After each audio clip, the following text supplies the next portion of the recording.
ஆண்டவருக்குள் பிரியமான சகோதர சகோதரிகளே, உங்கள் அனைவரையும் இந்த சிறப்பான நாளில் சந்திப்பதில் பெரும் மகிழ்ச்சி அடைகிறோம். பொது காலத்தினுடைய 16வது ஞாயிற்றுக்கிழமையில் ஆண்டவருடைய பிள்ளைகளாக நாம் கூடி வந்து இறைவார்த்தையை தியானிக்கவும், ஆண்டவருடைய வழி என்ன என்பதை அறிந்து கொள்ளவும் முயற்சி செய்கிறோம். நாங்கள் அடிக்கடி சொல்லக்கூடிய ஒரு காரியத்தை மீண்டும் நினைவூட்டுகிறோம். ஒவ்வொரு ஞாயிற்றுக்கிழமையும் நமக்கு 3 வாசகங்கள், கடவுள் நம்மோடு பேசக்கூடிய வார்த்தைகள், நம்முடைய வழியை செம்மைப்படுத்த நாம் என்ன செய்ய வேண்டும், அதை கடவுள் ஒவ்வொரு வாரமும் நமக்கு கொடுத்துட்டே இருக்கிறாரு. அது நமக்கு ஒருவேளை புரியாமல் இருக்கலாம். அதனால தான் நமக்கு குருக்கள் அதை விளக்கி கூறுறாங்க. அதை ஒருவேளை நம்ம பங்குல தந்தையர்கள் பேசுறது உங்களுக்கு புரியலன்னா, யூடியூப்ல போய் பார்த்தீங்கன்னா, இந்த மாதிரி நிறைய பேர் ஆங்கிலத்தில் சரி, தமிழில் சரி, மற்ற மொழிகளிலும் நிறைய இறை செய்திகள் அந்தந்த வாரத்திற்குரிய இறைவார்த்தைகளை கொடுத்துட்டே இருக்கிறாங்க. அப்போ நம்மளுடைய வாழ்க்கை ஓட்டத்தில் ஒரு சிறிய நேரத்தை நம்ம ஒதுக்கி, நம்ம கடவுள் யார் என்பதை அறிந்து கொள்ள வேண்டும். கடவுளை தெரிந்து கொள்வது என்பது ஒரு ரொம்ப முக்கியமான ஒரு விஷயம். இந்த உலகத்தில் நம்ம ஓடிக்கொண்டே இருக்கிறோம். உலகத்தினுடைய ஓட்டத்திலேயே ஓடுகிறோம். அந்த ஓட்டத்தில் ஓடிக்கொண்டிருக்கிற அநேக பிள்ளைகள் இதை கருத்தாய் தியானிக்க வேண்டும், சிந்திக்க வேண்டும். யோசித்து பார்த்து நம்ம எதற்காக படைக்கப்பட்டோம், கடவுள் எதற்காக மானிடரை படைத்தார். சின்ன குறிப்பிடத்தில் நம்ம அந்த கேள்விக்கு பதில் படித்தோம். அது ஞாபகம் இருக்குதா? அந்த ஞாபகம் வந்திருந்ததுன்னா அது எதுக்கு அப்படின்னு யோசிக்கணும். உங்களுக்கு நினைவூட்டுகிறோம், மானிடரை கடவுள் எதற்காக படைத்தார் என்று பார்க்கிற பொழுது, கடவுளை அறியணும். முதல்ல கடவுளை அறிந்து அவருக்கே ஊழியம் செய்யணும், சேவிக்கவும் கடவுள் மனிதரை படைத்தார். இப்போ கடவுள் என்ன செய்கிறார்? ஒவ்வொருத்தருக்கும் ஒரு திட்டம் வைத்திருக்கிறார். உலகத்தில் படைக்கப்பட்ட ஒவ்வொரு பொருட்களுக்கும், ஒவ்வொரு ஜீவராசிகளுக்கும், படைப்பினுடைய ஒவ்வொரு அடையாளங்களுக்கும் அவர் ஒரு திட்டம் வைத்திருக்கிறார். அதே போல தான் நீங்கள் கோடான கோடி மக்களுள் ஒருவராக இருந்தாலும் உங்களுக்கென்று ஒரு சிறிய திட்டம் வைக்கப்பட்டிருக்கிறார். அன்னை மரியாதை எடுத்து பாருங்கள், சூசேப்பரை எடுத்து பாருங்கள். கடவுள் ஒரு திட்டம் கொடுக்குறார், இதுதான் உன்னுடைய டார்கெட். அதை சுற்றி அவங்க ஓடுனாங்க, அவ்வளோதான். அவங்க ஜெயிச்சிட்டாங்க, பாஸ் ஆகிட்டாங்க. இன்றைக்கி நம்மளை சுற்றியும் ஒரு சின்ன திட்டம் தான் இருக்கிறது. அந்த திட்டத்தை நம்ம நிறைவேற்றிட்டோம் அப்படின்னா போதும், கடவுள் நமக்கு பாஸ் மார்க் கொடுத்துருவார். அந்த திட்டம் என்ன என்பதை அறிந்து கொள்வது தான் நம்மளுடைய வாழ்க்கையினுடைய முக்கியமான ஒரு காரியம். ஆகவே இந்த அன்புக்குரிய மக்கள் ஒவ்வொருவருக்கும் நாங்கள் கொடுக்கக்கூடிய ஒரு அழைப்பு, கடவுளுடைய பெயராலே ஒரு அழைப்பு கொடுக்குறோம் அப்படின்னா, நீங்கள் கடவுளுடைய திட்டத்தை அறிந்து கொள்ள முயற்சி செய்யுங்கள். அதற்கு என்ன செய்யுங்க? நேரம் ஒதுக்கி இப்படி ஒவ்வொரு ஞாயிற்றுக்கிழமையும் நீங்கள் என்ன செய்யுங்க? சிந்தித்து பாருங்கள், இறைவார்த்தையை வாசிங்க, சிந்திங்க. இந்த மாதிரி நாங்கள் பேசக்கூடிய இந்த செய்திகளோடு உங்களுடைய கருத்துக்களையும் என்ன செய்யுங்க? சேர்த்து உங்களுடைய மனதில் இருத்தி வைங்க. இப்படித்தான் இந்த வாழ்க்கையை நம்ம கண்டுகொள்ள முடியும். ஆக இந்த 3 வாசகங்கள், முதல் வாசகம் பாருங்க, சாலமனின் ஞான நூல் 12வது அதிகாரம் 13 மற்றும் 16லிருந்து 19 வரை உள்ள இறைவார்த்தைகள் முதல் வாசகமாக கொடுக்கப்பட்டிருக்கிறார். 2வது வாசகம் தூய ஆவியாரை பற்றி திருத்தூதர் பவுல் என்ன செய்கிறார்? ரோமேயருக்கு எழுதிய திருமுகத்தில் 8வது அதிகாரம் 26லிருந்து 27 வரை உள்ள இறைவார்த்தைகளை தந்து நமக்கு ஒரு அடையாளத்தை, வழிநடத்துதலை கொடுக்கிறார். அடுத்ததாக நம்ம பார்க்கிறோம் மத்தேயு நற்செய்தி, அது 13வது அதிகாரம் 24லிருந்து 43 வரை உள்ள இறைவார்த்தைகள். சென்ற வாரம் அந்த விதைக்கிற அந்த விதையினுடைய ஓமை, இன்றைக்கு அதனுடைய தொடர்ச்சியாக வரக்கூடிய காரியங்கள். இதை எல்லாத்தையும் இன்னைக்கு கொடுத்து கடவுள் நமக்கு ஒரு சிந்தனையை கொடுத்து சிந்திக்க அழைக்கிறார், ஒரு ஓப்பனிங் கொடுக்கிறார். இப்போ எங்கே இந்த 3 வாசகத்துக்குள்ளே எதில் நுழையிறது, எப்படி புரிந்து கொள்வது? பாருங்கள், இன்னைக்கு நற்செய்திக்குள்ளே நம்ம போய் பார்க்குற பொழுது, விண்ணரசை பின்வரும் நிகழ்ச்சிக்கு ஒப்பிடலாம் அப்படின்னு சொல்லி அவர் ஆரம்பிக்கிறார். இது நீங்கள் நிறைய தடவை நம்ம கேட்டிருக்கிறோம், விண்ணரசு அப்படிங்கிற வார்த்தையை, விண்ணரசை பற்றி. இப்போ இதில் ஒரு வயலில் நல்ல விதைகளை விதைத்தார், அதில் களைகள் வந்தது. எப்படி வந்தது? தீயவன் விதைச்சிட்டான். இதை பற்றிய செய்தி தான் அந்த இடத்துல இருக்கிறது. அதை தொடர்ந்து நம்ம பார்க்கிற பொழுது அதற்கு இணையான இன்னொரு சில அடையாளங்களையும் நம்ம அந்த இடத்துல இறையரசுக்கான அடையாளங்களாக கொடுத்து, இயேசு அவர்களுக்கு எடுத்துரைத்த வேறு ஒரு ஓமை. என்று சொல்லி, ஒருவர் கடுகு விதையை எடுத்து வயலில் விதைத்தார். அவ்விதை எல்லா விதைகளையும் விட சிறியது, ஆனாலும் அது வளரும்போது மற்ற எல்லா செடிகளையும் விட பெரியதாகும். வானத்து பறவைகள் அதன் கிளைகளில் வந்து தங்கும் அளவுக்கு பெரிய மரமாகும். விண்ணரசு இக்கடுகு விதைக்கு ஒப்பாகும்.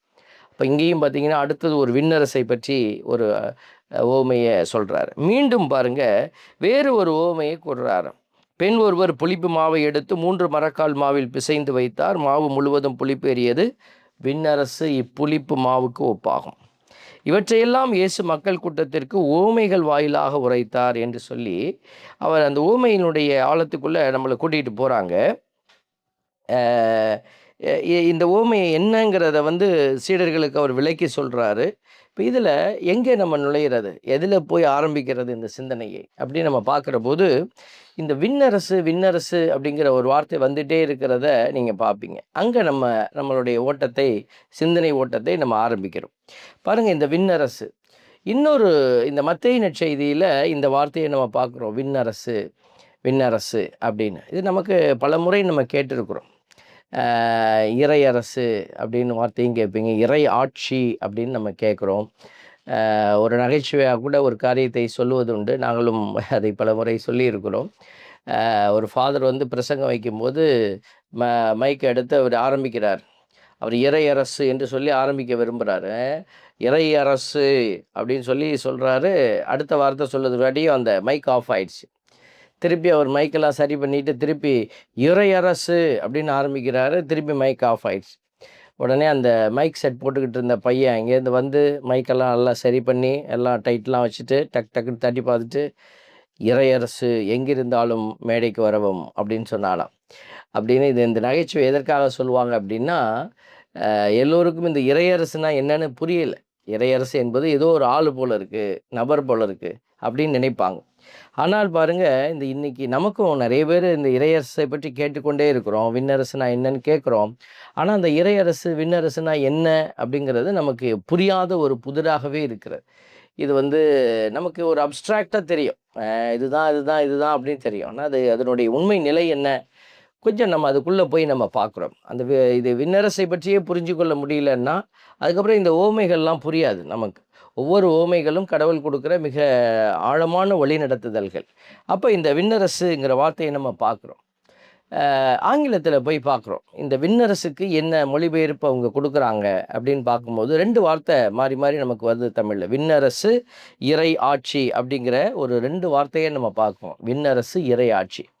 இது 2 வேறு வேறையா அப்படின்னு தேடி பார்க்கும்போது ஆங்கில மொழிபெயர்ப்பில் கிங்டம் ஆஃப் ஹெவன் அப்படின்னு விண்ணரசுக்கு மொழிபெயர்க்கிறாங்க. விண்ணரசுங்கிற வார்த்தைக்கு கிங்டம் ஆஃப் ஹெவன் அப்படின்னு சொல்லி விண்ணகத்தினுடைய அரசு. அதனால் விண்ணகத்துக்கு ஹெவன் என்று போட்டு அரசுக்கு கிங்டம் ஆஃப் அப்படின்னு போட்டிருக்காங்க, ஹெவன்னு போட்டிருக்கிறாங்க. இப்போது இந்த வார்த்தையை மூல மொழியான நம்மளுடைய கிரேக்க மொழியில் போய் பார்க்குற போது அவங்க எப்படி எழுதியிருக்கிறாங்க, ஹே பாசிலையா தோன் ஊரானோன் அப்படின்ற வார்த்தையில் தான் எழுதியிருக்கிறாங்க. ஹே பாசிலையா தோன் ஊரானோன். பாசிலேயா அப்படின்றது அரசாட்சி, தோன் ஊரானோன் அப்படிங்கிறது விண்ணகம் அப்படிங்கிற அடையாளம். அப்போது மத்தேயு நற்செய்தியாளர் மட்டும்தான் இந்த வார்த்தையை அதிகமாக பயன்படுத்துகிறார். விண்ணகம் விண்ணகம் விண்ணரசு விண்ணரசு அப்படின்னு சொல்லி பயன்படுத்துகிறார். அவர் நிறைய சூட்சும வார்த்தைகளை சில நேரம் அவர் பயன்படுத்துவார்.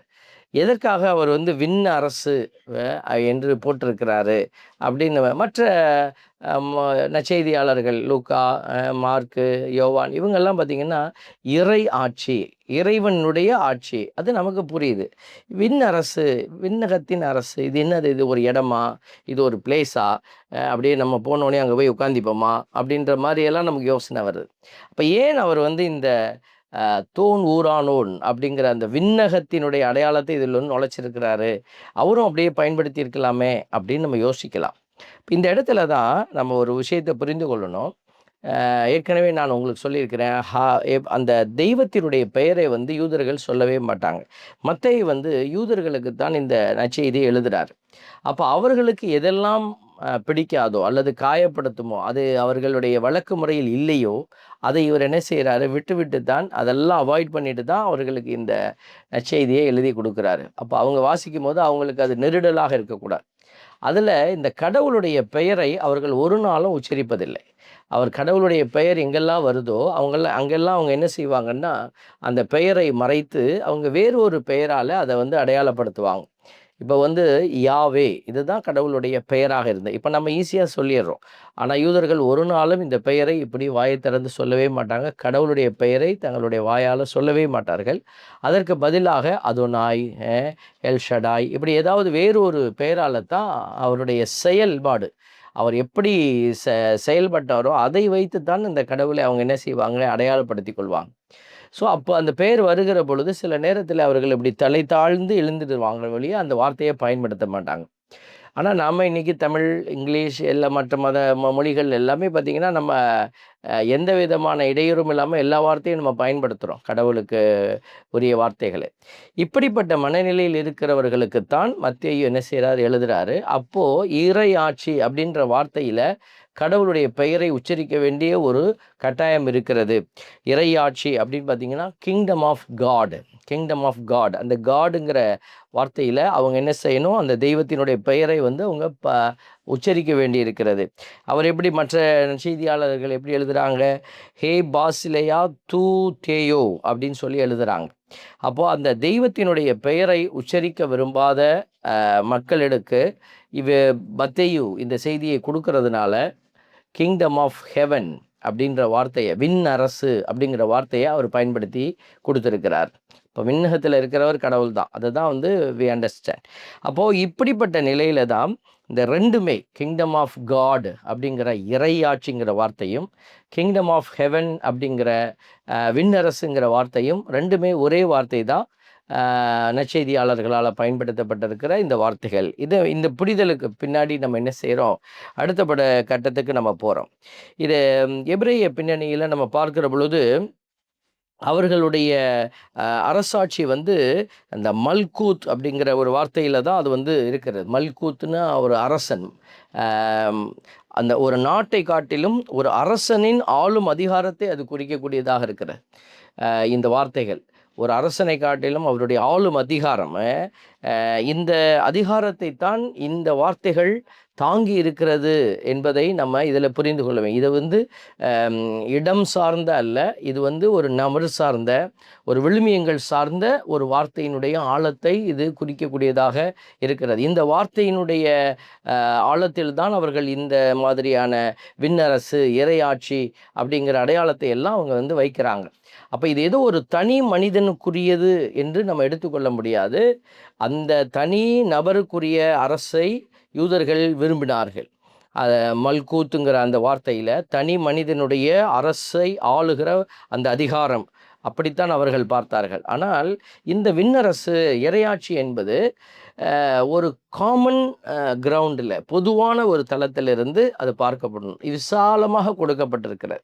ஸோ அப்போது இதில் வந்து வெறும் கடவுள் தான் இதில் இருப்பார், கடவுள் தான் வேலை செய்வார் அப்படின்னு நம்ம நினைத்துட்டு போனோம்னா நமக்கும் இதுக்கும் சம்மந்தம் இல்லை அப்படின்னு வந்துடும். இப்போ இது நம்மையும் உள்ளே இழுத்து வைக்கிற ஒரு வார்த்தை. அப்போ விண்ணரசை பற்றி நம்ம இன்னும் புரிந்து கொள்ளணும். அப்போ எனக்கும் அந்த விண்ணரசு கடவுளுடைய அரசுப்பா, அவருடைய அரசு அவர் பார்த்துப்பாருப்பா அப்படின்னு நம்ம போக முடியாது. இறையாட்சி என்கிற வார்த்தையினுடைய ஆழத்தை நம்ம தேடி போகும்போது அது உங்களுக்கு புரியும். பாருங்கள், இப்படி நம்ம இந்த வார்த்தையினுடைய ஆழத்தை நம்ம தேடி போகிறோம். நான் மற்ற ஊர்களிலும் இறையாட்சியை அறிவிக்க வேண்டும் என்று இயேசு பல இடத்துல சொல்லியிருக்கிறாரு. லூக்கா நற்செய்தியில் நம்ம பார்க்குறோம் பாருங்கள், 42-43 பொழுது விடியும் வேளையில் இயேசு தனிமையான ஒரு இடத்திற்கு புறப்பட்டு சென்றார். திரளான மக்கள் அவரை தேடி சென்றனர். அவரிடம் வந்து சேர்ந்ததும் தங்களை விட்டு போகாதவாறு அவரை தடுத்து நிறுத்த பார்த்தனர். இதுதான் அந்த பின்புலம். அவர் அனுப்பக்கூடாது, அவர் நல்ல ஒரு பெரிய சோர்ஸ் நமக்கு அப்படின்னு சொல்லி அவரை தடுத்து நிறுத்த பார்த்தனர். அவரோ அவர்களிடம், நான் மற்ற ஊர்களிலும் இறையாட்சியை பற்றி நற்செய்தி அறிவிக்க வேண்டும், இதற்காகவே நான் அனுப்பப்பட்டிருக்கிறேன் என்று சொன்னார். இப்போ யாரால் அனுப்பப்பட்டார்? தந்தையால் அனுப்பப்பட்டிருக்கிறாரு. எதற்காக அனுப்பப்பட்டார்? இறையாட்சியை அறிவிக்க வேண்டும். இறையாட்சியை பற்றி நற்செய்தி அறிவிக்க வேண்டும். அப்போ நற்செய்தி அப்படின்ற வார்த்தை என்ன? இறையாட்சியை பற்றிய செய்தி தான் நற்செய்தி. இறையாட்சியை பற்றிய அறிவு, இறையாட்சியை பற்றிய தெளிவு, இதுதான் நற்செய்தி. அப்போ நம்ம நற்செய்தின்னு எதையோ ஒன்று வாசிக்கிறோமே, எனக்கு ஏதாவது அதில் கிடைக்குமா? இன்றைக்கி நிறைய பேர் அப்படி தான் பார்க்குறாங்க. நான் ஆண்டவர் பைபிளை திறந்தா எனக்கு என்ன சொல்கிறார், எனக்கு என்ன அதில் ஏதாவது கிடைக்கிற விஷயம் இருக்குதா அப்படின்னு நினைக்கிறோம். அது அப்படி நம்ம ஒரு சுயநலத்தோடு பார்க்க முடியாது. இது ஒரு பரந்துபட்ட நன்மைக்கான ஒரு அடையாளம். அப்போ இந்த இறையாட்சியை பற்றி சொல்கிறது தான் நற்செய்தியினுடைய ஒரு அடிப்படையான நிலை என்பதை புரிந்து கொள்கிறோம்.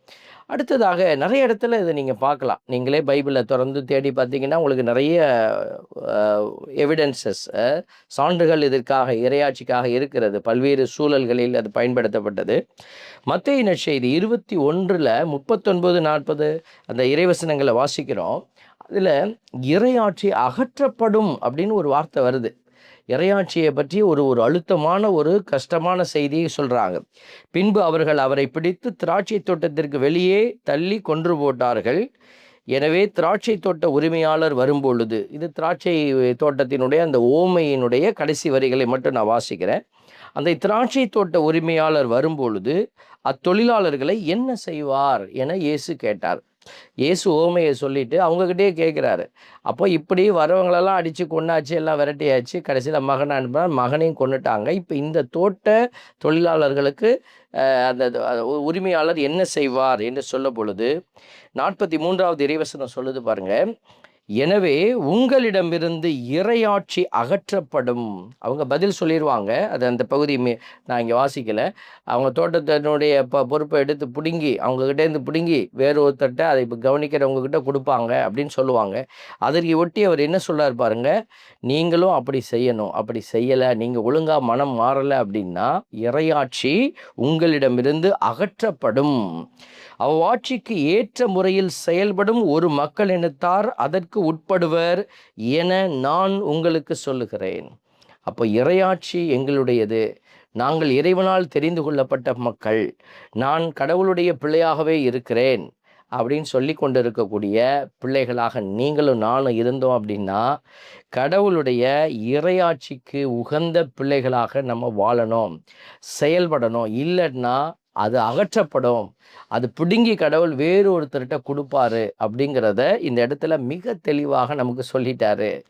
இந்த சூழலை நான் பல இடத்துல நான் பார்த்து கொண்டு தான் இருக்கிறோம் பிள்ளைகளை.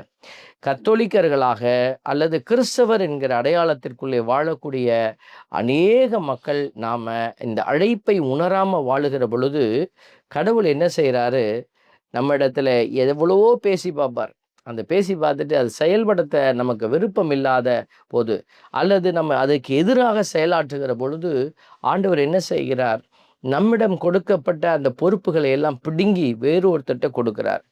அப்போ அப்படிப்பட்ட காரியம் நடந்த பிறகு அந்த குடும்பத்தை பார்த்தோம் அப்படின்னா அது ஒரு ஆசீர்வாதம் இல்லாத, அந்த குடும்பங்கள் நிறைய துன்பங்களை சந்திக்கிற ஒரு நிலையில் தள்ளப்பட்டு கிடப்பதை நம்மால் பார்க்க முடிகிறது.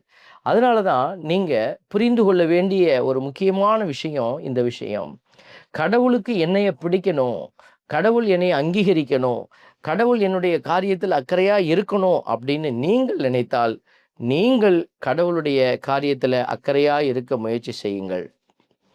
கடவுள் நம்மை படைத்ததிலிருந்து இன்றைக்கு வரைக்கும் நம்ம மேலே அக்கறையாக இருக்கிறார்.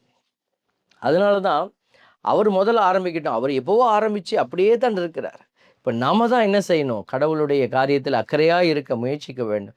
அப்படி அக்கறையாக இருக்கிற போது கடவுள் என்ன செய்வார், அடுத்தடுத்த காரியங்கள் நம்மளுடைய வாழ்வினுடைய தளங்களை அவர் மாற்றிக்கிட்டே இருப்பார். ஏன்னா நீங்கள் அவருடைய காரியத்தில் அக்கறையாக இருக்கும்போது அவர் உங்கள் காரியத்தில் அக்கறையாக இருப்பார். உங்கள் கவலைகளை குறித்து அவர் கவலைப்படுவார். அப்போ நீங்கள் ஆண்டவருக்காக பிறருக்காக வாழ்வது தான் நம்மளுடைய வாழ்வினுடைய அடிப்படையான ஒரு அடையாளமே. அப்போ பிறருக்காக வாழ்வது என்பது கடவுளும் அதில் வரார். அப்போ முதல்ல கடவுள் எனக்காக இவ்வளவு செய்த கடவுளுக்கு நான் எதுவாவது செய்ய வேண்டும். கடவுள் என்னிடத்தில் எதை எதிர்பார்க்கிறார்?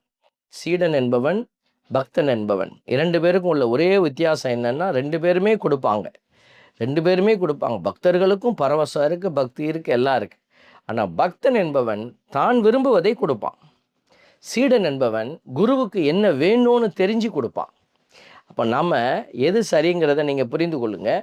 பக்தனாக இருந்து நீங்கள் விரும்புவதை கொண்டு போய் தூக்கி போட்டுட்டு வர போகிறீங்களா, அல்லது சீடனாக இருந்து குருவுக்கு எது பிடிக்கும் என்பதை நீங்கள் கேட்டு அறிந்து அவருக்கு செய்ய போகிறீங்களா? இதில் எவ்வளவு பெரிய வித்தியாசம் இருக்குது பார்த்தீங்களா? இன்றைக்கி வீட்டிலையே பிள்ளைகள் எவ்வளவு கோவப்படுவாங்க. நம்ம அவங்களுக்கு பிடிக்காததை செய்துட்டோம் அப்படின்னா. ஒரு ஒரு ஒரு குடும்பத்தோடு ஒரு கடைக்கு போக வேண்டி இருந்தது. அந்த கடைக்கு போன அந்த சமயத்தில் அந்த மகன் வந்து சில பொருட்களை வாங்க ஆசைப்பட்டார். ஆனால் அவங்க வீட்டில் இருக்கிறவங்க அவங்களுக்கு விடலை, அவங்களுக்கு பர்மிஷன் கொடுக்கல. அதெல்லாம் வேணான்னு சொல்லிட்டாங்க. அந்த பொருள்லாம் வேண்டாம், ஏற்கனவே வாங்கி எல்லாம் வேஸ்ட்டாக போச்சு, வீட்டில் கிடக்கு அப்படிலாம் சொல்லிட்டாங்க. அந்த இன்னொரு பக்கமாக போய் அவன் நின்று கொண்டிருந்த பொழுது அவனுக்கு அந்த பகுதியில் இருந்த பொருட்கள் எதுவுமே பிடிக்காத பொருட்கள் இருக்கிற இடத்துல கொண்டு போய் அவரை நிறுத்தி, உனக்கு வேண்டுமானதை எடுத்துக்கொள் என்று சொன்ன பொழுது அந்த மகனுக்கு ஒரு பெரிய கோபம் வந்தது. பெரிய கோபம். அந்த இடத்துலையே அவர் ரொம்ப பெரிய சத்தம் போட்டு கத்தி அவர் தன் கோபத்தை வெளிப்படுத்தி ரொம்ப எம்பாரசிங்கான ஒரு சூழல். எல்லாம் அமைதியாக கடையில் இருக்கும்போது இவருடைய சத்தம் பெரிய சத்தமாக அந்த இடத்துல வெளிப்பட்டது. பாருங்கள், தனக்கு பிடிக்காததை கொடுக்கிற போது ஒரு சிறு பிள்ளைகள் கூட அதை ஏற்றுக்கொள்ள மறுக்கிறார்கள். இப்போ கடவுள் மட்டும் எப்படி நம்ம அவருக்கு பிடிக்காததை நம்ம கொடுத்துட்டோம் அப்படின்னா அவர் இப்படி சத்தம் போடாமல் வாங்கி வச்சுப்பாரா? எசையா புத்தகத்தில் 1வது அதிகாரத்தை நீங்கள் படித்து பாருங்கள். ரொம்ப கடவுள் கோபத்தை வெளிப்படுத்துவார். உன் திருவிழாவை நான் அருவருக்கிறேன், நீ காட்டுகிற தூபம் எனக்கு நாற்றத்தை கொடுக்குது, இதை தான் நான் கேட்டேனா, நீ இந்த மாதிரி காணிக்கையெல்லாம் கொண்டு வந்து என்கிட்ட கொடுக்கணும்னு யார் உன்கிட்ட சொன்னான்? பாருங்கள், ரொம்ப கடுமையான வார்த்தைகள் எல்லாம் பேசுவார். பேசிட்டு கடைசியாக சொல்லுவார், நான் கேட்குறது இது தான்ப்பா, நான் கேட்குறது எளியவர்களுக்கு வாழ்வு கொடு, நீ ஒடுக்கப்பட்டோருக்கு விடுதலை கொடு, இதை தான் நான் கேட்குறேன்னு சொல்லி அவர் நம்ம செய்ய வேண்டியதையெல்லாம் அந்த இடத்துல வெளிப்படுத்துவார். கடவுள் எதையுமே நம்மக்கிட்ட பேசாமல் இல்லை பிள்ளைகளை, நல்லா பேசுகிறாரு, நிறைய விஷயத்தை வெளிப்படுத்துகிறாரு. அவருக்கு எது விருப்பம் என்பதை தெளிவாக சொல்கிறாரு. அப்போ அதை புரிந்து கொள்ளாமல் செயல்படுகிறவர்கள் ஒரு பக்தர்கள் கூட்டம் இருந்து கொண்டு நம்மை கன்ஃபியூஸ் பண்ணுறாங்க. இதுதான் சரின்னு சொல்லி நம்மளை அந்த கூட்ட அலையில் கூட்டிகிட்டு போகிறாங்க. நம்ம க்ரௌடு மென்டாலிட்டின்னு சொல்லுவோம். இந்த க்ரௌடு மென்டாலிட்டிக்குள்ளே நீங்கள் போய் ஒளிஞ்சே கொள்ளக்கூடாது. நம்ம கொஞ்சம் வித்தியாசமாக இருக்கணும். கடவுள் உண்மையாக எதை விரும்புகிறாரு? சில பேர் சொல்லுவாங்க, அதை கோயிலுக்கு போனால் எல்லாம் அப்படி தான், அதனால் நான் கோயிலுக்கே போக மாட்டேன். அதாவது நீங்கள் அந்த குளத்து மேலே கோச்சிக்கிட்டு நீங்கள் குளிக்காமல் போனீங்கன்னா அது யார் பிரச்சனை? அது நம்ம பிரச்சனையாகிடும். அதனால தான் நம்ம சில தவறுகளை சரியாக முடிவு செய்து தான் எடுக்கணும். தவறுகளை செய்துவிடக்கூடாது. அப்போ பாருங்கள், இந்த வார்த்தையினுடைய இறைவனின் ஆட்சி, இறையாட்சி, விண்ணரசு அப்படிங்கிற வார்த்தையினுடைய மூலத்துக்குள்ளே போய் நம்ம இப்போ தேடிகிட்டு இருக்கிறோம். அந்த வார்த்தைக்கான அழுத்தத்தை எப்படி பைபிள் நமக்கு நிறைய இடத்துல கொடுத்துருக்கிறதுங்கிறத சுட்டி காட்டியிருக்கிறோம். அப்போது இதையெல்லாம் ஆண்டவர் வெளிப்படுத்தி அறிவித்த பொழுது நமக்கு ஒரு உண்மை வெளிப்பட்டது. என்னென்னா, இறையாட்சி ஆல்ரெடி எஸ்டாப்ளிஷ்டு. நம்ம இறையாட்சி என்னமோ நிறுவப்பட இனிமேல் தான் வரப்போகுது, நம்ம செத்த பிறகு தான் மோட்சத்துக்கு போகணுன்னு தான் இறைவனுடைய ஆட்சியை பார்க்க போகிறோம். இல்லவே இல்லை. ஆண்டவர் அதுக்கு தான் இறையாட்சியை கொண்டுட்டு இந்த உலகத்திலேயே வச்சுட்டு போயிட்டார். இயேசு எப்போ இறங்கி இந்த பூமியில் மனிதனாக காலடி எடுத்து வைத்தாரோ அப்போவே இறையாட்சிக்கான அந்த தளமானது ஓப்பன் ஆகிடுச்சு, திறக்கப்பட்டுடுச்சு. இப்போது நாம் அந்த இறையாட்சியை புரிந்து கொள்வதும் அதன் புரிந்து கொண்ட விதமாக செயல்படுவதும் தான் முக்கியமான காரியம். அதனால தான் நமக்கு கடவுள் பல ஓமைகள் வாயிலாக இதை விளக்கி சொல்கிறார். பரிசேயர்கள், சதுசேயர்கள் அவங்க இந்த இறையாட்சியை பற்றி புரிந்து கொள்ளவே இல்லை. அவர்கள் என்ன செய்தாங்க? மோசே கொடுத்த கட்டளைன்னு சொல்லி பைபிளில் அந்த சட்டங்களை தூக்கிக்கிட்டே ஓடினாங்க, சட்டங்களை எடுத்துக்கொண்டு ஓடினார்கள். பவுலடியார் அதனால தான் இதை புரிஞ்சுக்கிட்டார். அவர் புரிஞ்சுக்கொண்டவர் ஒரு பரிசேயராக இருந்தும் கூட அவர் வெளியில் அவர் பாருங்கள், சட்டத்தை நம்பிக்கிட்டே இருந்தீங்கன்னா அந்த சட்டம் கொண்டு போய் உன்னைய பள்ளத்துக்குள்ளே தள்ளிடும். திருச்சட்டம் நல்லது தான், திருச்சட்டம் நமக்கு ரொம்ப தேவைன்னு நம்ம சொல்கிறோம். ஆனால் பவுலடியார் அதை அப்படியே ஆப்போசிட்டில் கொண்டு போகிறார். திருச்சட்டத்தை நம்பியவர்கள் பாவத்திற்கு உட்பட்டவர்களாக இருப்பாங்க அப்படிங்கிறாரு. அப்படின்னா என்ன அர்த்தம்? திருச்சட்டத்தையே வெறுக்கிறாரா? இல்லை. ஆரம்பம் திருச்சட்டம் தான். ஆரம்பம் நீ ஆரம்பிக்கும் போது திருச்சட்டத்தில் ஆரம்பித்து அடுத்த கட்டமான நிலைகளுக்குள்ளே நம்ம போகிற போது திருச்சட்டத்தை கடந்த அன்பு நம்மக்கிட்ட இருக்கணும் அப்படின்னு சொல்லி அவர் என்ன செய்கிறாரு? அந்த அன்புக்குள்ளே கொண்டு போகிறார் நம்மளை. அதுதான் உயர்வு. அதுதான் முதிர்ச்சி நிலை அப்படின்னு சொல்கிறார். அப்போ இது முதல்ல அடிப்படையே நமக்கு புரியலன்னா எப்படி? அப்போ இறையாட்சியினுடைய தலங்கள் என்னங்கிறத புரிந்து கொள்ள வேண்டும். இப்போ பவுலடியார் போய் ஒவ்வொரு ஊராக போய் இறங்குறார். ஒவ்வொரு ஊர்லேயும் போய் அது கஷ்டப்பட்டு இந்த போட்டில், படகுல, கப்பல்லாம் போய் ஒவ்வொரு ஊராக சந்திக்கிறார். அங்கே என்னத்தை உருவாக்க விரும்பினார்னா, இறையாட்சியின் தலங்களை எஸ்டாப்ளிஷ் பண்ணுறார். அங்கெல்லாம் போய் இயேசு ஆரம்பித்து வச்ச அந்த இறையாட்சியினுடைய அந்த தலங்களை உருவாக்கி, இப்போ நம்மளுடைய நாட்டுக்கு தோமையார் வந்தார். வந்து ஏதோ ஒரு மூலையில் உட்காந்துருந்தார். அவர் அங்கே இருக்கிற ஒரு சின்ன க்ரௌடுக்கிட்ட அந்த இறையாட்சியை பற்றி அவர் அள்ளி தெளிச்சிட்டு அவர் போயிட்டார். அவரை கொண்டுட்டாங்க, செத்துட்டார், முடிஞ்சிருச்சு. அதோடு எல்லாம் முடிஞ்சிருச்சா அப்படின்னா இல்லை. இறையாட்சியினுடைய அந்த அடிப்படை தளமானது இங்கும் அமைக்கப்பட்டாயிடுச்சு. அதனால தான் அந்த இறையாட்சி சும்மா இருக்காது, அது புளிப்பு மாவு மாதிரி அப்படியே என்ன செய்யுது, ஸ்ப்ரெட் ஆகிட்டே இருக்குது. அதனால தான் இன்றைக்கி எங்கேயோ அவர் ஒரு ஓரமாக உட்காந்து அவர் 50 பேர்த்துக்கு சொன்ன விஷயம் இன்றைக்கி லட்சக்கணக்கான கோடிக்கணக்கான மக்களை வந்து அடைந்திருக்கிறார். இன்றைக்கி நம்மளுடைய இந்திய தேசத்தை பார்க்குறோம் அப்படின்னா, தமிழகத்தை பார்க்குறோம் அப்படின்னா, தோமையாருடைய இந்த இறையாட்சிக்கான அந்த விழுமியங்களை நம்ம புரிந்து கொள்ள முடிகிறது. அப்போ நமக்கு இதெல்லாம் கடவுள் நம்மக்கிட்ட கொண்டுட்டு வந்து சேர்த்துட்டார். இப்போ நாம் என்ன செய்யணும்? நம்மிடமிருந்து இந்த இறையாட்சியினுடைய தலங்கள் இன்னும் விஸ்தரிக்கப்படணும். அதுதான் ஆண்டவர் நம்மக்கிட்ட விரும்புகிறாரு, எதிர்பார்க்கிறாரு. அப்போ நமக்கு அது புரியாமல் கிடக்கிற போது நம்மளால் அதை எடுத்து செல்ல முடியல. அப்போ இறையாட்சிக்கு எதிரான செயல்களை நம்ம நிறைய பேர் செய்துகிட்டே இருக்கிறாங்க. இறையாட்சிக்கு எதிரான செயல்கள், அதுதான் பக்த நிலைன்னு சொல்கிறோம். கடவுளுக்கு தானே செய்கிறோம், இதை தானே செய்கிறோம், அது தானே செய்கிறோம். அவங்க நியாயப்படுத்துகிறாங்க பரிசேயர்களைப் போல். அப்படி இருக்கக்கூடாது. நீங்கள் அறிவு தெளிவோடு விழிப்பாக இருக்கணும், பேதுரு அடிகளார் சொல்வதைப் போல். அதனால தான் இந்த இறைவனினுடைய ஆட்சி வந்துவிட்டது அப்படின்னு நம்ம சொல்லுகிற பொழுது அந்த பாவத்திற்கான ஆட்சி முடிவுக்கு வருகிறது. பாவத்தினுடைய ஆட்சி அங்கே முடிக்கப்படணும். சாத்தானினுடைய ஆதிக்கம் அங்கே முறியடிக்கப்படணும். அடுத்ததாக இறைவனுடைய சித்தம் மனித வாழ்வில் செயல்பட தொடங்க வேண்டும். அந்த இடத்துல அது தொடங்கணும். அடுத்ததாக மனிதர்கள் மனம் திரும்பி இறைவனின் ஆட்சிக்குள் நுழைய அழைக்கப்படுகிறார்கள் என்பதை உணர்ந்து நம்ம எல்லாருமே செயலாற்றணும். இதுதான் இந்த demands of the kingdom of God. கடவுளுடைய இறையாட்சியினுடைய அந்த எதிர்பார்ப்புகள் என்ன, அல்லது அது எதை நம்மிடத்தில் கேட்கிறது அப்படின்னு கேட்டால் இதை தான் நம்ம சொல்ல முடியும். அப்போது இப்படிப்பட்ட காரியத்தை நம்ம மனசில் வைத்து கொண்டு அந்த இறையாட்சியினுடைய தலங்களை நம்ம வந்து யோசித்து பார்க்குறோம். பாருங்கள், யோவான் நற்செய்தியில் 3வது அதிகாரத்தில் 3வது இறைவசனம் ஒரு காரியத்தை நம்ம பார்க்குறோம். இயேசு அவரை பார்த்து, நிக்கோதேமை பார்த்து, நிக்கோதேம் யார்? ஒரு பரிசேயர். அவர் பரிசேயர்களுக்குள்ளேயே படித்து அறிந்த ஒரு கற்றறிந்த பரிசேயர். அவர் வந்து ஒரு ஆசிரியராக, அதாவது மாணவர்களை தயாரிக்கிற ஒரு ஆசிரியராக இருந்தார். அப்படிப்பட்டவருக்கு இயேசு சொன்ன ஒரு அற்புதமான அடையாளம், மறுபடியும் பிறந்தாலன்றி எவரும் இறையாட்சியை காண இயலாது என மிக உறுதியாக உமக்கு சொல்லுகிறேன். பாருங்கள், இந்த வார்த்தையை நீங்கள் மனசில் வைத்து சிந்திக்கணும். நீங்கள் மறுபடியும் பிறந்தால் அன்றி எவரும் இறையாட்சியை காண இயலாது, பார்க்கவே முடியாது. இன்றைக்கி இந்த வார்த்தையை நாங்கள் பலருடைய வாழ்க்கையில் பார்த்துட்டே இருக்கிறோம். அவங்களுக்கு அந்த இறையாட்சியை பார்க்கவே முடியல. அதுதான் இன்றைக்கி நம்ம மற்றவர்களை பற்றி பேசலை, கிறிஸ்துவை அறியாதவர்களை பற்றி நம்ம பேசலை, கிறிஸ்துவை அறிந்திருக்கிறவர்களை பற்றி நம்ம வைத்து தான் பேசுகிறோம். நம்ம பைபிள் படிக்கிறோம், பல ஆண்டுகளாக கிறிஸ்தவர்களாக இருக்கிறோம். ஆனால் இந்த இறையாட்சி என்னங்கிறத அவங்களால பார்க்கவே முடியல. அப்படின்னா என்ன அர்த்தம்? அவங்க மறுபடியும் பிறக்கலை.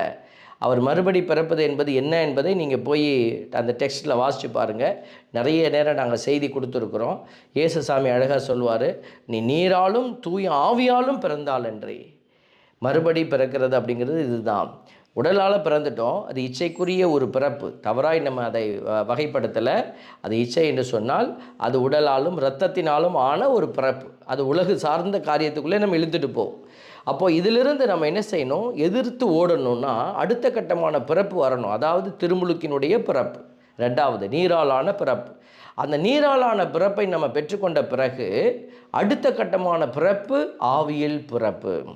அப்போ நம்ம சொல்லிட்டோம், ஆண்டவருக்கு பத்திரத்தில் கையெழுத்து போட்டுட்டோம், இனிமேல் நான் இப்படி இருப்பேன், இனிமேல் நான் உங்களுடைய பிள்ளையாக இருப்பேன், உங்கள் கட்டளைகளை நான் கடைபிடிப்பேன், உங்களை அறிந்து கொள்வேன். இதெல்லாம் தான் திருமுழுக்கில் நம்ம கையெழுத்து போடுற அந்த அடையாளம். அப்போது இந்த திருமுழுக்கை பெற்றுக்கொண்ட பிள்ளைகள் எனக்கு என்ன கடவுள் செஞ்சார் அப்படின்னு கேட்கக்கூடாது, நான் என்ன கடவுளுக்கு செய்தேன். அதான் சீடத்துவத்தினுடைய அடையாளம். அது நம்மக்கிட்ட மறைக்கப்பட்டு கிடக்கிறது. நிறைய பேருக்கு இன்னும் அது புரியாத ஒரு புதிராகவே இருக்கிறது. அதில் தான் ஆண்டவருடைய வார்த்தை சொல்லுது, நீ மறுபடி பிறந்தாதான் நீ மீண்டும் என்ன செய்ய முடியும், இந்த இறையாட்சியை குறித்து பார்க்கவே முடியும். இல்லாட்டினா காண இயலாது, பார்க்கவே முடியாது. பாருங்களேன். அடுத்ததாக மாற்கு நற்செய்தி 10:15 நம்ம பார்க்குறோம், இறையாட்சியை சிறு பிள்ளையை போல் ஏற்றுக்கொள்ளாதோர் அதற்கு உட்பட மாட்டார். இப்போ அடுத்த டிஸ்குவாலிஃபைடு கேட்டகரியை ஆண்டவர் காட்டுறார் பாருங்கள். முதல்ல ஒரு கேட்டகரியை காட்டிட்டார், நீ மறுபடி பிறந்தால் தான் இறையாட்சியை பார்க்கவே முடியும். இன்றைக்கி இறையாட்சி நம்ம இன்னும் அங்கே இருக்குது இங்கே இருக்குது, அது ஆண்டவர் அழகாக சொல்லிட்டார். அதாவது உங்கள் நடுவில் செயலாற்றி கொண்டு இருக்கிற, நம்ம ஏதோ அங்கே இருக்குது கோயிலுக்குள்ளே தான் இருக்குது, கோயிலை சுற்றி வந்தால் நமக்கு அதுதான் இறையாட்சியினுடைய தலம். கோயிலில் போய் நான் ஏதாவது ஒரு வேலையை செய்வேன், பாட்டு பாடுவேன், ஜெபமாலை சொல்லுவேன், பூசைக்கு உதவி செய்வேன், இதுதான் இறையாட்சி. அதுக்கப்புறம் அதை விட்டுட்டு வெளியில் போயிட்டோம்னா இறையாட்சிக்கு எனக்கும் சம்மந்தம் இல்லை அப்படின்ற ஒரு பக்த நிலைக்குள்ளே நிறைய பேர் வந்து கிடக்கிறோம். அப்படி அல்ல, இறையாட்சி உங்கள் நடுவில் செயலாற்றி கொண்டிருக்கிறது. இறையாட்சியை சிறு பிள்ளையை போல் ஏற்றுக்கொள்ளாதோர் அதற்கு உட்பட மாட்டார். அப்போ மிக தெளிவாக என உறுதியாக உங்களுக்கு சொல்கிறேன். இந்த வார்த்தையை பார்க்கணும், சும்மா சொல்லலை, நான் உறுதியாக உங்களுக்கு சொல்கிறேன்.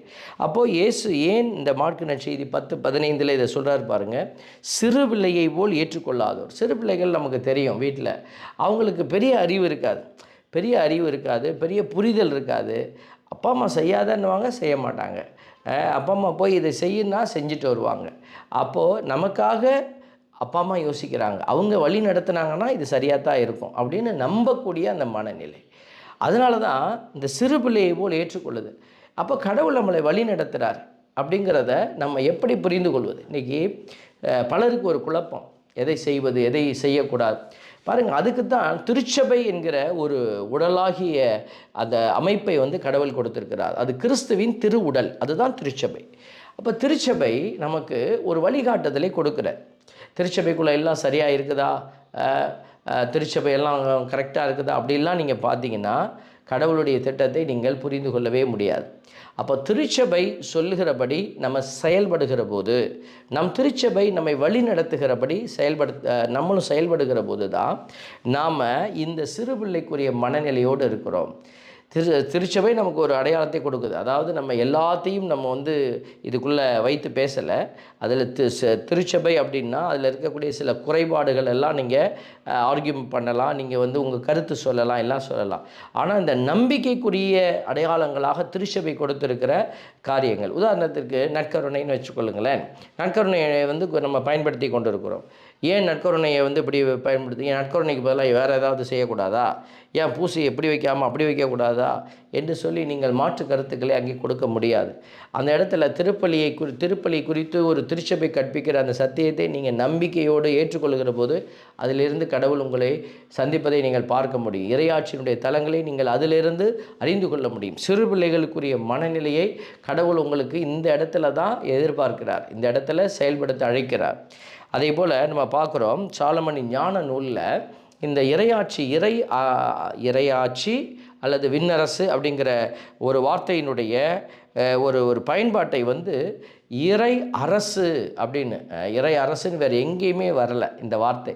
அதனால தான் இந்த வசனத்தை நான் உங்களுக்கு சொல்லுகிறேன். இறை ஆட்சின்னு பார்க்குறீங்க, விண்ணரசுன்னு பார்க்குறீங்க, ஆனால் இறை அரசை அப்படிங்கிற வார்த்தையை சாலமனின் ஞான நூல் 10:10 தப்பிதமாக வந்துருச்சா என்னன்னு தெரியல, ஒரே ஒரு இடத்துல நம்ம பார்க்குறோம், தம் சகோதரனின் சினத்திற்கு தப்பியோடிய நீதிமான் ஒருவரை ஞானம் நேர்மையான வழியில் நடத்தி சென்றது.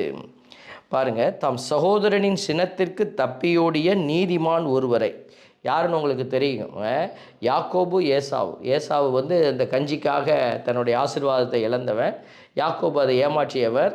அந்த கதையெல்லாம் அவங்களுக்கு தெரியும். தான் சகோதரனுடைய ஏசாவினுடைய கோபத்திற்கு பயந்து யாக்கோபு தப்பி ஓடி மீண்டுமாய் வந்து சேர்ற அந்த கதையெல்லாம் தெரியும்.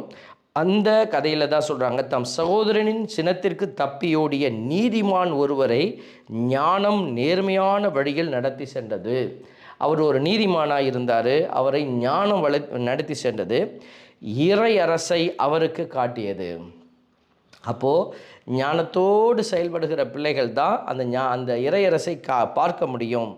வானதூதர் பற்றிய அறிவை அவருக்கு கொடுத்தது, உழைப்பில் அவர் வளமையுறச் செய்தது, அவரது உழைப்பின் பயனை பெருக்கியது. அப்போ ஞானம் அப்படிங்கிற ஒரு அதிசயமான உண்மை நமக்கு தேவை. அந்த ஞானத்தினுடைய இன்னொரு பெயர் என்னென்னா தூய ஆவியார். அப்போ நாம் அறிய முடியாத ஒரு சூழலில், இதெல்லாம் புரிந்து கொள்ள முடியாத நிலையில் நீ இருக்கிற, உன் பலவீனத்தில் நீ இருக்கிறன்னா, நாம் யாருக்கிட்ட கை உயர்த்தி ஜெபிக்கணும் கேட்கணும் அப்படின்னா, தூய ஆவியாருடைய துணையை நீங்கள் தேடணும். அதான் நான் அடிக்கடி சொல்லுவேன், நீ கூப்பிடாமலே தீய ஆவி உங்ககிட்ட வந்துடும், ஆனால் கூப்பிட்டா தான் தூய ஆவி வருவார். அப்போ தூய ஆவி நமக்கு வேணும் அப்படின்னா நம்ம என்ன செய்யணும்? we need to beg to the Holy Spirit. நம்ம வந்து தூய ஆவிகிட்ட கெஞ்சி கேட்கணும், தூய ஆவியை என்னை வந்து நிரப்புங்க, என்கிட்ட வாங்கன்னு நீங்கள் தூய ஆவியை அழைக்கணும். First of all you should call in to the name of the holy ஸ்பிரிட்னு சொல்லுவாங்க. நீங்கள் தூய ஆவியினுடைய பெயரை சொல்லி அவரை உங்ககிட்ட அழைக்கணும். அப்போது அவர் உங்களை வந்து சந்திப்பார், உங்களோடு தங்குவார். பாருங்களேன், அப்போது இந்த வார்த்தைகள் எல்லாம் நம்ம பார்க்குற பொழுது, இந்த சாலமோனின் ஞான நூல் 10:10 சொல்லப்பட்டிருக்கிறது. தப்பியோடி அந்த நீதிமானினுடைய அடையாளம் என்ன அப்படின்ட்டு பார்க்குற போது, அது வந்து ஞானத்தோடு அவர் இருக்கிறார். அந்த ஞானத்தினுடைய அடையாளம் தான் இறையரசை அவருக்கு காட்டுது. அப்போ இந்த ஞானத்தை நீங்கள் பெற்றுக்கொள்ளணும்னா 2வது வாசகத்தினுடைய வழி நடத்துவதற்குள்ளே போய் பாருங்கள். அங்கே தான் உங்களுக்கான அந்த அடையாளம் கொடுக்கப்பட்டிருக்கிறது. ஞானம் உங்கள் பலவீனத்தில் தூய ஆவியாய் இருந்து வெளிப்பட்டு உங்களுக்காய் ஜெபிப்பார், உங்களுக்காக பரிந்து பேசுவார். அப்போ தூய ஆவி இதற்குத்தான் இந்த இடத்துல அடையாளப்படுத்தப்பட்டிருக்கிறார். இதையெல்லாம் பார்த்துட்டு நம்ம வந்து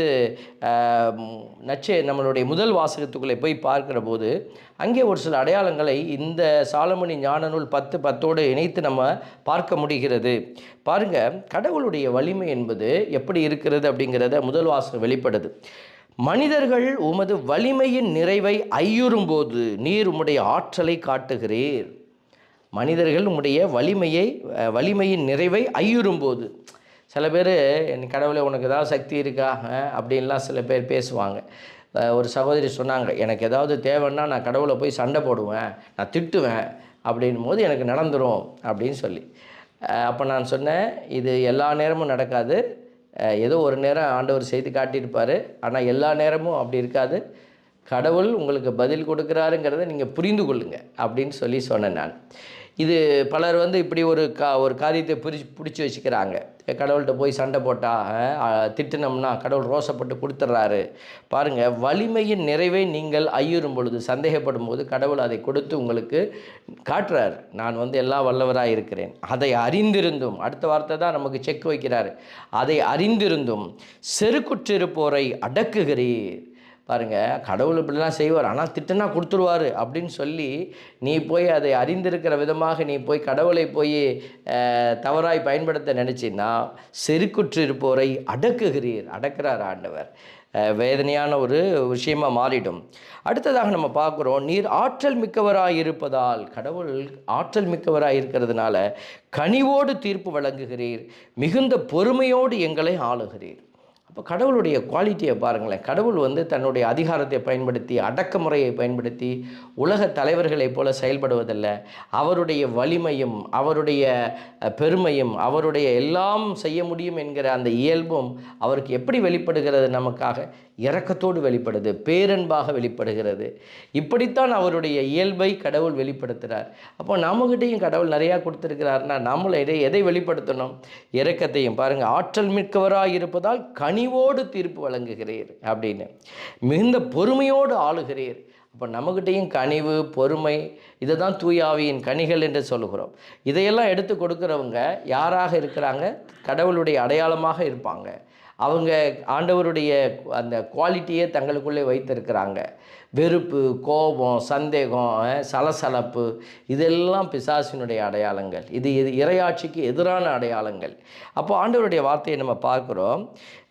நீதிமான்கள், நல்ல வார்த்தையில் கவனித்து பாருங்கள், நீதிமான்கள் மனித நேயம் கொண்டவர்களாக இருக்க வேண்டும் என்பதை இச்செயல்கள் வாயிலாக மக்களுக்கு கற்றுக் கொடுக்கிறீர். அப்போது ஆண்டவருடைய பிள்ளைகள் இந்த தளத்திலிருந்து, இறையாட்சியின் தளத்தில் நீங்கள் செயல்படணும்னா இந்த கடவுளை போல செயல்படணும். அப்போது இந்த இடத்துல இப்படி செயல்படுகிறவர்கள் தான் இறையாட்சியின் மக்கள், கடவுளின் மக்கள். கடவுளின் ஆவியால் இயக்கப்படுகிறவர்களே கடவுளின் மக்கள் அப்படின்னு நம்ம விவிலியத்தில் பார்க்குறோம். அந்த வார்த்தைக்கு ஏற்ப நம்ம வாழுகிற பொழுது இந்த கடவுளின் ஆவி எப்படி உங்களை இயக்குறாரு? இந்த மாதிரியான தளத்தில் தான் இயக்குறாரு. அப்போ நம்ம ஆண்டவருடைய பிள்ளைகளாக இயக்கப்படுகிற போது தான் நீங்கள் இறையாட்சியின் தளத்தில் செயல்படுகிறீர்கள், இறையாட்சியை வளர்க்கிறீர்கள் என்கிற அர்த்தமாகிறது. ஏனெனில் ஆண்டவருடைய வார்த்தை, மக்களை நன்னம்பிக்கையால் நிரப்பினீர். கடவுள் அதில் தான் நிரப்பிக்கிட்டே இருக்கிறாரு. அப்போ நல்ல நம்பிக்கை நம்மிடமிருந்து வெளிப்படணும். ஆகவே அன்புக்குரிய பிள்ளைகளே, இறையாட்சியின் தலங்களுக்குள்ளே இருக்கிற பிள்ளைகள் செயல்படுகிற விதங்களை எல்லாம் இந்த வார்த்தைகள் நமக்கு எடுத்து காட்டி இருக்கிறது. யோசித்து பாருங்கள், இந்த வார்த்தைகளை எல்லாம் நீங்கள் உங்கள் வாழ்க்கையில் பயன்படுத்துகிறீங்களாங்கிறத யோசித்து பார்த்து நீங்கள் அதை கொஞ்சம் மாற்றத்துக்குள்ளே வரணும், உங்கள் வாழ்க்கையை கொண்டு வரணும். ஒரு சில பேர் என்னை பார்க்கிற பொழுது இந்த செய்தியை சொல்லுவாங்க. ஒரு சகோதரர், ஒரு சகோதரி என்னை பார்த்து சொன்னாங்க, நீங்கள் வைக்கிற பிரசங்கத்தை எங்கள் வீட்டுக்காரர் ஒன்று விடாமல் பார்க்குறார், நல்லா சிரிக்கிறார், சந்தோஷமாக இருக்கிறார், உங்கள் பிரசங்கம்னா அவருக்கு உயிர். ஆனால் அதை வச்சு முடித்த பிற்பாடு அதுக்கப்புறம் போய் அதுக்கு அப்படியே ஆப்போசிட்டில் தான் எல்லாம் செய்கிறாரு, எங்களை வெறுத்து ஒதுக்குறாரு, எங்களை கோவப்படுறாரு, தவறான சில செயல்களை எல்லாம் செய்கிறாரு அப்படிலாம் சொன்னாங்க. இது ஆண்களுக்கு மட்டும் சொல்லப்படலை. சில வீடுகளில் ஒரு சகோதரர் சொன்னார், என் மனைவி இதே மாதிரி உங்கள் பிரசங்கத்தை ஒன்று விடாமல் கேட்குறாங்க, ஆனால் அவர்கள் செய்யக்கூடிய ஒவ்வொரு காரியமும் அதுக்கு எதிரானதாக இருக்கிறது, அவர்களுடைய செயல்பாடுகள் வித்தியாசமாக இருக்கிறதுன்னு சொல்லி இன்னொரு சகோதரர் கம்ப்ளைண்ட் பண்ணார். இது யாராக இருக்கட்டுமே, சகோதரராக இருக்கட்டும், ஒரு சகோதரியாக இருக்கட்டும், நீங்கள் இறைவார்த்தையை எதற்காக கேட்கிறீர்கள்? ஒரு மகிழ்ச்சிக்காகவா, ஒரு என்டர்டெயின்மெண்ட்டுக்காக கேட்குறீங்களா, அல்லது உண்மையாக உங்களுடைய இதயத்தில் ஒரு மாற்றம் வரணும்னு கேட்குறீங்களா? நிறைய பேர் மாறிக்கிட்டு இருக்கிறாங்க, நமக்கு தெரியாது. நாங்கள் யார் யார் மாறுறாங்க, எங்ககிட்ட வரவங்க நிறைய பேர் இந்த செய்திகளை சொல்கிறாங்க, நாங்கள் இப்படி தான் இருந்தோம், இப்போ மாறிட்டோம், இப்போ எங்கள் குடும்பம் ஜெபிக்கிற குடும்பமாக மாறிடுச்சு. ஒரு சகோதரர் ஒரு ஒரு ஒரு தீய பழக்கத்தை கைவிட முடியாத ஒரு நிலையில் என்கிட்ட கூப்பிட்டு கேட்குறாரு, எனக்கு இது கஷ்டமாக இருக்குது ஃபாதர், எனக்கு என்ன செஞ்சால் இதெல்லாம் நான் வெளியில் வர முடியும்? பாருங்கள், அப்படி ஒரு போராடுகிற பிள்ளைகள் எல்லாத்தையும் நான் ஜெயிச்சிட்டேன், எல்லா தீமைகளையும் விளக்கிட்டேன், இந்த ஒன்றை மட்டும் என்னால் விட முடியல. பாருங்கள், அதையும் அவர் மேற்கொள்ள விரும்புகிறார். இதுதான் நல்ல இறையாட்சிக்கான தலங்களும். அடுத்து நமக்கு புரிஞ்சிருச்சு, இது தவறு, இதை விட்டு நான் வெளியில் வரணுங்கிற அந்த உணர்வு இருக்குது பார்த்தீங்களா, அதுதான். அப்போ நன்மை செய்ய நம்ம முதல்ல அந்த உணர்வை தூண்டி எழுப்பணும். நன்மை செய்வதற்கான பிள்ளைகளாக நம்ம மாற உணர்வது என்பது ஒரு அடிப்படையான ஒரு காரியம். அதைத்தான் இந்த வார்த்தையில் இந்த கலைகள் அப்படிங்கிற வார்த்தையை நம்ம பார்க்குறோம். கலைகள், அந்த வார்த்தை ஜிசானியா அப்படிங்கிற கிரேக்க வார்த்தையை பயன்படுத்தியிருக்கிறாங்க, ஜிசானியா. அப்போது அதில் அவங்க என்ன சொல்ல வராங்க, நம்ம தமிழில் கலைகள்னு சொல்லி ஒரு வார்த்தையை நாங்கள் போட்டுட்டாங்க. அது இந்த வார்த்தையினுடைய மூலத்தை நோக்கி பார்க்கிற பொழுது கோதுமை மாதிரியே வளருமா, கோதுமையை போலவே வளர்ந்து அது கோதுமை மணியை போலவே இருக்குமா. ஆனால் அது வளர்ந்த பிற்பாடு தான் அதுக்கு தெரியும் நமக்கு இது கோதுமை அல்ல, இதனுடைய பருப்பு, அதனுடைய கோதுமையினுடைய மணிகள் இருக்காதான், வேறு சில விதமான இது இருக்கும். ஒருவேளை அதை மனிதர்களோ ஆடுகளோ சாப்பிட்டுட்டா அது ஒரு விஷச்செடியாக மாறி இருக்கிறது. அது விஷத்தை கொடுக்கக்கூடிய, அது அவங்கள மயக்கம், வாந்தி, பேதி, ஏன் சாவை கூட கொடுக்குற ஒரு நிலையில் அது இருக்கிறது என்று சொல்லி எழுதப்பட்டிருக்கிறது. இந்த சிசானியாங்கிற வார்த்தையினுடைய ஆழத்தை மூலத்தை நோக்கி போடி பார்க்கிற பொழுது அது ஒரு விஷச்செடி. கலைகள் என்று சொல்வதை விட அது விஷச்செடி. இன்றைக்கி நம்மளுடைய வாழ்க்கையில் நிறைய பேர் இறையாட்சி தலங்களுக்குள்ளே விஷச்செடிகளாக மாறிப்போய் கிடக்கிறோம். அப்படின்னா கடவுள் அதை எப்படி அனுமதிக்க முடியும்? அவர் விட்டு வைக்கிறார். இதில் என்னென்னா, இந்த சிசானியாங்கிற இந்த ஒரு கலை நல்ல செடியாக மாறவே முடியாது. அந்த கலைன்னா கலை தான், இறுதி வரை அது கலையாகத்தான் இருக்கும். ஆனால் எதற்கு அதை விட்டு வைக்கிறார்? அதை அடையாளம் கண்டு கொள்வதற்காக என்று நம்ம ஒருபுறம் பார்த்தாலும் அவர் இரக்கத்தின் கடவுள் என்று நம்ம சொல்கிறோம் இல்லைங்களா? அவர் பொறுமையின் கடவுள், பொறுமையோடு காத்திருக்கிறார். அப்படின்னு பார்க்குற போது இந்த இடத்துல ஒரு வித்தியாசத்தை ஆண்டவர் நமக்கு வைத்திருக்கிறார். கலைகள் நல்ல செடிகளாக, கோதுமை மணிகளாக மாறவே முடியாது, இயற்கைக்கு அப்பாற்பட்டது. ஆனால் கெட்டவனாக, கலைகளைப் போல தீயவனாக இருக்கிறவன் நல்லவனாக மாற முடியும். எத்தனையோ உதாரணங்கள் உண்டு. எத்தனையோ புனிதர்கள் தீயவர்களாக இருந்து தீய வாழ்க்கை வாழ்ந்தவர்கள் நன்மை என்னுடைய பிள்ளைகளாக மாறி இருக்கிறாங்க. அதனால் அவர்களையும் திருச்சபையில் நம்ம வைத்திருக்கிறோம், அடையாளப்படுத்தியிருக்கிறோம் புனிதர்கள் அப்படின்னு. எதற்காக? உனக்கும் எனக்கும் ஒரு வாய்ப்பு இருக்கிறது. அதனால் இதுதான் என் வாழ்க்கை என்று நீங்கள் பாவத்துக்குள்ளேயே விழுந்து கலைகளாகவே மடிந்து விடாமல், ஆண்டவர் கண்டிப்பாக கலைகளை பிரித்தெடுக்க போகிறார். கலைகளை அவர் மேஜிக்கில் எல்லாம் மாற்றி கோதுமை மணியாக உள்ளே தள்ள முடியாது. அவர் அதை பிரித்தெடுத்து நெருப்பிலை போட போகிறார். அதனால் அதற்கு முன்னாடி உனக்கு ஒரு வாய்ப்பு, எனக்கு ஒரு வாய்ப்பு கடவுள் கொடுக்கிறார். அதை உணர்ந்து நம்ம மாறிக்கொள்ள வேண்டும். அன்பு பிள்ளைகளே, சிந்தித்து பாருங்கள், நம்ம எந்த விதத்தில் கலைகளாக இருக்கிறோம்? இறையாட்சியை பற்றி புரிந்து வைத்திருக்கிறோமா? விண்ணரசை பற்றி அறிந்து வைத்திருக்கிறோமா? அந்த விண்ணரசினுடைய தலங்கள் எப்படி இருக்க வேண்டும்? விண்ணரசு எங்கேயோ இருக்கிறதல்ல, நான் நிற்கிற இடம் விண்ணரசாக இருக்க வேண்டும். நான் நிற்கிற வீடு இறையரசினுடைய அடையாளமாக இருக்க வேண்டும். அதற்கு அவர் செய்கிறாரா, இவர் செய்கிறாரா என்று அல்ல, நான் என்ன செய்கிறேன் என்பதை ஒவ்வொருவரும் சிந்திக்க வேண்டும். அப்படி சிந்தித்து நம்மளுடைய பக்கமாக செயல்படுகிற போது கண்டிப்பாக நம்மால் ஒரு இடத்தில் ஒரு இறையரசினுடைய அடையாளத்தை உருவாக்க முடியும். இந்த ஆசீர்வாத கிருபைக்காகத்தான் கடவுள் உங்களையும் என்னையும் பெயர் சொல்லி அழைத்திருக்கிறார். இதோ அவர்களெல்லாம் ஆண்டவரை அறியாமல் இருக்கிறார்கள் என்று மற்றவர்களை சபிப்பதற்கு அல்ல, நீங்கள் இறையாட்சியின் தலங்களை நீங்கள் ஆழப்படுத்துகிற பொழுது அல்லது விசாலப்படுத்துகிற பொழுது அந்த இறையாட்சியின் தலங்களுக்குள்ளே வருகிறவர்கள் எல்லோருமே கடவுளின் பிள்ளைகளாக மாறுவார்கள்.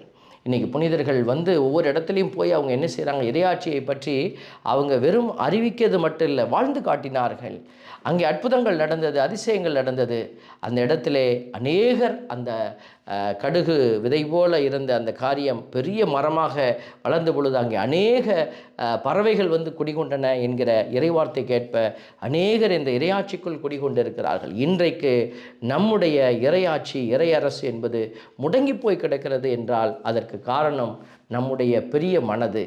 இறையாட்சிக்குரிய தலங்களை அமைக்க வேண்டிய நாம் நம்முடைய தலங்களை அமைத்து கொண்டு நாம் ஒளிந்து கொண்டு இருக்கிற அந்த ஒரு கலைகள் போன்ற வாழ்க்கை முறை, அதை களைந்து விட்டு ஒரு புதிய வாழ்க்கை முறைக்குள்ளே உள்ளே வருவோம். எல்லோரையும் நம் அன்பால் அரவணைப்போம். எல்லோரையும் நம்ம நம்மளுடைய இரக்கத்தினாலும் நம்மளுடைய கருணையினாலும் தொட்டு பாருங்கள். கண்டிப்பாக நம்முடைய சமூகமானது மிகப்பெரிய ஆசீர்வாதத்தின் சமூகமாக மாறும். அது உங்களால் நடக்கிற பொழுது கடவுள் உங்களுக்குரிய மிகப்பெரிய பேர் பாக்கியத்தை கொடுத்து உங்களை உயர்த்துவார். ஆகவே அன்புக்குரிய பிள்ளைகளே, இந்த அருமையான நாளில் இந்த விண்ணரசு, இறையரசு, இறையாட்சி என்கிற இந்த தலங்களை குறித்து நீங்கள் அறிந்து கொண்டிருப்பீர்கள் என்று நாங்கள் நம்புகிறோம். அதை குறித்து நீங்கள் அறிந்து கொண்டதோடு நின்று விடாது செயல்படவும் நீங்கள் துணிந்திருப்பீர்கள். ஆகவே இந்த தலங்களை குறித்து நீங்கள் கண்டிப்பாக யோசித்து செயல்பட இறைவன் அழைக்கிற அழைப்பை உணர்ந்து நீங்கள் பயணிக்க உங்களை நாங்களும் அன்புடன் அழைத்து நிற்கிறோம். இறைவன் உங்களுக்கு துணை செய்வார். ஒரு சிறிய ஜெபத்தை உங்களுக்காக நாங்கள் ஏறெடுக்கிறோம். அன்பின் பரமபிதாவே, நன்றியோடு மை துதிக்கிறோம், மை ஸ்தோத்தரிக்கிறோம், மை ஆராதிக்கிறோம், நன்றி செலுத்துகிறோம். ஆண்டவரே, எங்களையும் இறையாட்சியின் தளத்திலே உழைக்க ஓடி கட்டி எழுப்ப எங்களுக்கு நீர் வாய்ப்பளித்திருக்கிறீர். நாங்கள் பொறுப்புடன் செயல்படுவோம் என்கிற நம்பிக்கையில் எங்களுக்காக நீர் செயலாற்றி கொண்டிருக்கிறீர், காத்திருக்கிறீர். ஆண்டவரே, உம்முடைய அந்த நல்ல உணர்வை நாங்களும் புரிந்து கொண்டு எங்களை நீர் உயர்த்தி இருக்கிறீர், பொறுப்புடன் செயல்பட எங்களுக்கு நிறைவான ஆசிரியை அளித்திருக்கிறீர் என்பதை நாங்கள் உணர்ந்து இறையாட்சியின் தலங்களை கட்டி எழுப்புகிற, சான்று பகருகிற சாட்சியுள்ள பிள்ளைகளாக வாழ எங்களுக்கு நீர்தாமின் ஞானத்தை அருளி வழிநடத்தும். இயேசுவின் பரிசுத்த கரத்தில் எங்களையும் எங்களுடைய எல்லா காரியத்தையும் ஒப்புக்கொடுத்து ஜெபிக்கிறோம். ஜெபம் கேளும் நல்ல பிதாவே, ஆமென். அன்புக்குரிய பிள்ளைகளை, மீண்டுமாய் அடுத்த ஒரு இறைவார்த்தையினுடைய விளக்கத்தோடு உங்களை சந்திக்கிறோம். God bless you.